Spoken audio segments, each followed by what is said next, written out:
Reach more, teach more with Knowledge Channel Foundation. Paano mo babatiin ang mga nakatatanda?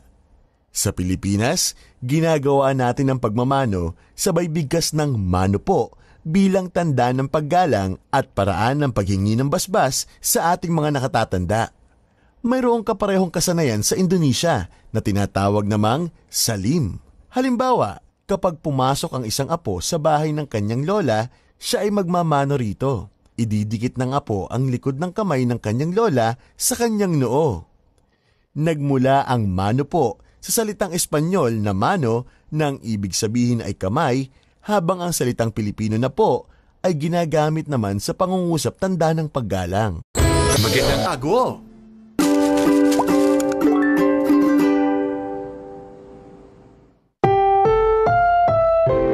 Ang susunod na programa ay Rated G. Ito ay pwede sa lahat ng manonood.